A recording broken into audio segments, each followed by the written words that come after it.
2024లో Telugu Desam party అఖండ విజయం సాధించిన తర్వాత వినాయక నిమజ్జనానికి ఆదోని పట్టణానికి రావడం జరిగింది.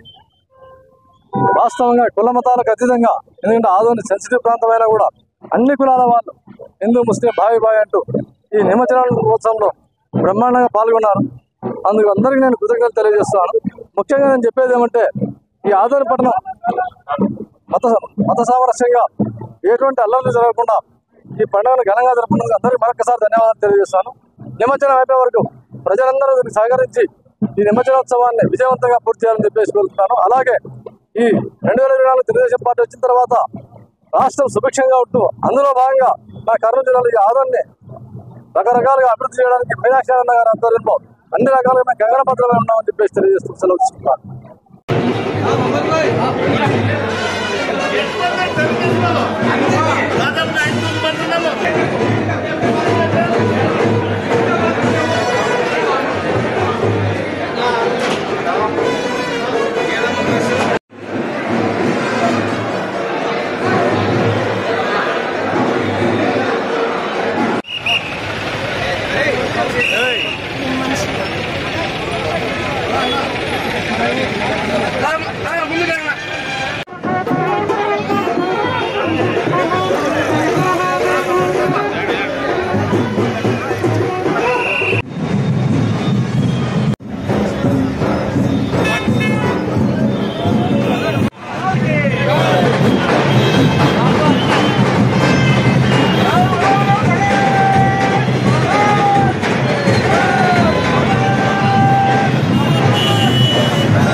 गणेश महाराज के